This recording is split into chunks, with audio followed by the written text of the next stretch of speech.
Monsieur le ministre de la Jeunesse guinéenne, dites-nous, qu'est-ce que vous êtes en train de faire?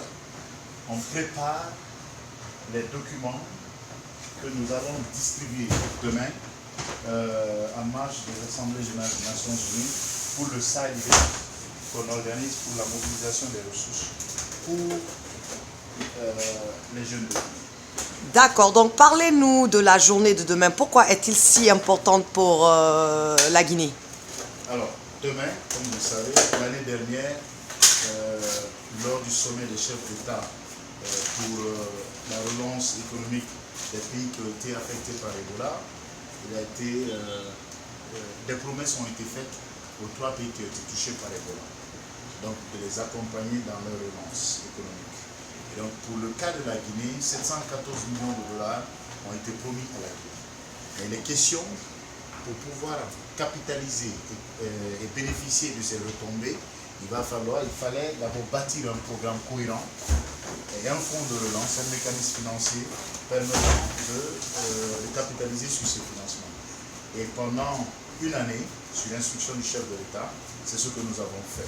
Nous avons mis en place un mécanisme financier, un fonds de relance, en partenariat avec le système des Nations Unies, que nous allons présenter demain, donc le mécanisme de financement, qui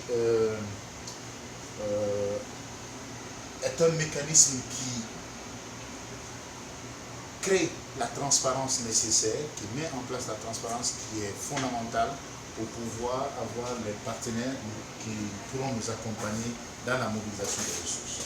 À côté de ce mécanisme de financement qui est mis en place, donc ce Multi-Partner Trust Fund, nous avons bâti un programme avec 14 ministères sectoriels, un programme cohérent avec une unité de gestion qui sera en place au niveau de la primature pour pouvoir mettre en place un programme pour les jeunes, pour l'entrepreneuriat féminin et l'emploi des jeunes.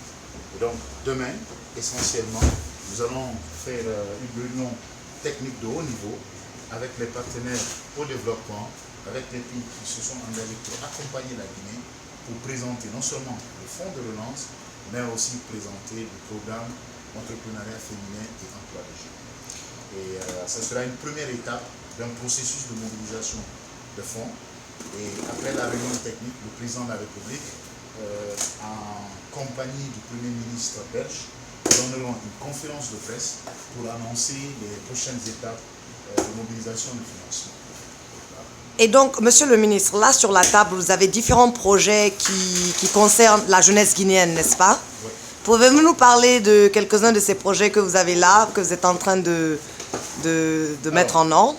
Comme je vous le disais tantôt, ces 14 ministères qui ont travaillé sur les différents programmes, par exemple en main, ce projet, c'est le projet de renforcement des capacités des bureaux de stratégie et de développement, BSD. Donc un projet qui est transversal de l'emploi des jeunes, qui fait intervenir un nombre important de directions nationales au sein de différents ministères et dont la réussite dépend de la mise en cohérence des différents éléments, des différentes directions techniques qui travaillent là-dessus.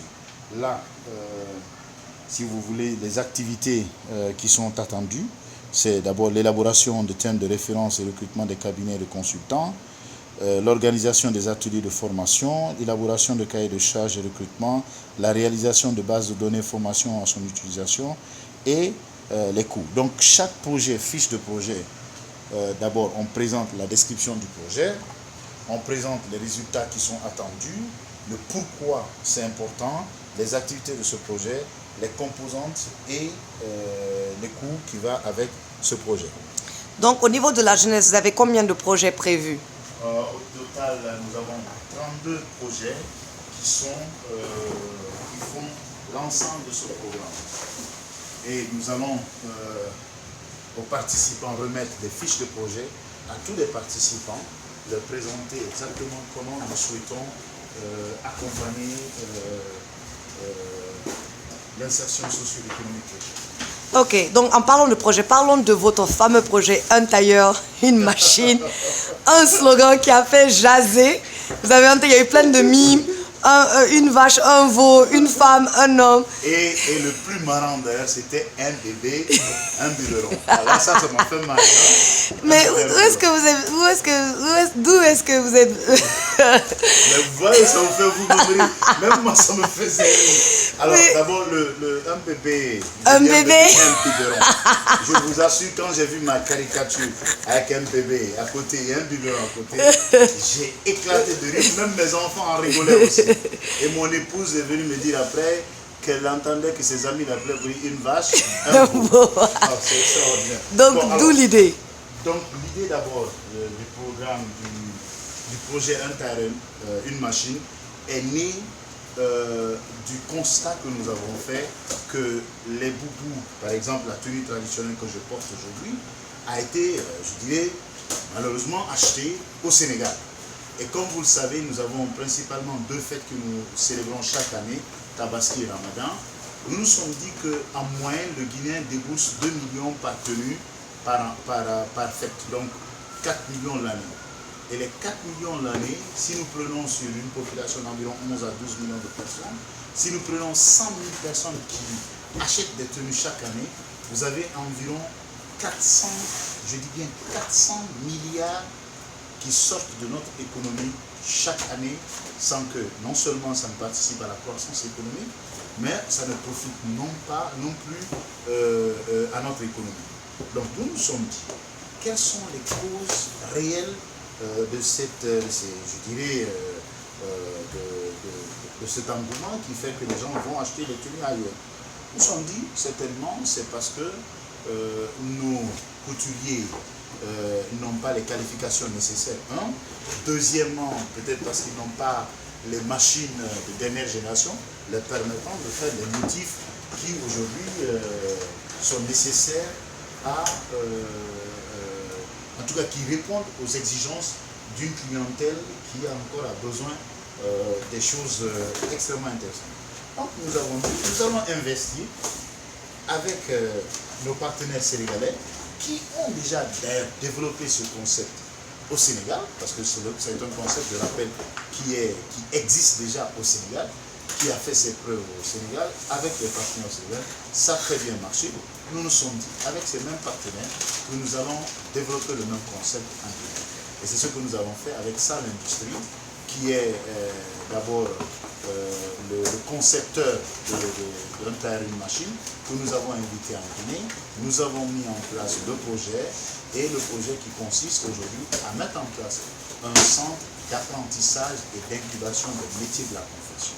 Ce centre, après avoir fait l'annonce le jour de la fête internationale de la jeunesse le 12 août, un mois après, nous avons profité de la visite du directeur général adjoint du Fonds monétaire international pour montrer le centre, une visite de chantier où nous avons installé une centaine de machines qui permettent justement à la formation de 100 à 150 jeunes qui ont déjà une petite notion en couture et qui vont coudre, non seulement donc renforcer leurs capacités en termes de couture, mais à la fin de cette formation qui durera 4 mois, les doter de machines. Donc un processus, une convention signée entre le jeune, une institution financière de la place, le partenaire Salle Industrie qui nous accompagne du Sénégal, et nous mettons à disposition de ce tailleur une machine qui rembourse sur 12 mois ou 18 mois. Et c'est à partir de cet instant que le concept un tailleur, une machine devient une réalité. Donc c'est ce processus que nous avons enclenché et qui permettra naturellement de transformer cette filière pour que cette filière puisse contribuer efficacement à l'essor économique de notre pays. Voilà l'idée, chers amis, de tailler une machine donc, qui a fait jaser et qui aujourd'hui est devenue une réalité. Un projet, une réalité. Une réalité. Donc c'est quoi le prochain slogan? C'est quoi le prochain slogan? Je ne vais pas vous dire pour l'instant, mais il y a d'autres slogans qui restent. Ça viendra. Voilà. Jeunesse guinéenne, comme vous voyez, votre ministre de la Jeunesse, M. Moustapha Naïté, qui est en train de travailler très dur pour vous, yes. Ladies and gentlemen, il est là, il est en train de faire lui-même le travail. Comme vous avez vu, il n'y a pas d'assistant, rien. Il est en train de faire lui-même le travail manuel. Un dernier mot pour la jeunesse, M. Naïté. Dernier mot. Yes. Croire en son rêve, ne pas écouter des messages négatifs qui peuvent venir de par-ci par-là, croire en soi-même, croire en son pays, croire en son destin et travailler. Travailler dur et ne jamais baisser les bras. Et savoir Seul le aussi, travail paye. et savoir aussi que vous vous battez pour eux. Oui. Parce que Nous vous battons- êtes, nous yes, vous êtes en battons train de pour vous eux, battre. Nous nous battons pour eux. Il y a beaucoup aussi qui se battent pour eux. Le plus important, c'est l'effort conjugué de tous. Mais aussi, ce qui est important, c'est pour le jeune, pour qu'ils comprennent qu'il n'y a rien qui soit possible demain si lui-même il ne s'engage pas. Il faut qu'il s'engage pour lui-même. C'est lui qui peut changer sa vie, c'est lui qui peut apporter le bonheur qu'il souhaite apporter. Nous sommes là pour apporter notre soutien pour pouvoir permettre à ce jeune de réaliser son rêve. J'ai un nouveau slogan. Un jeune, un engagement. Un jeune, un engagement, un jeune Guinéen, un rêve. Good.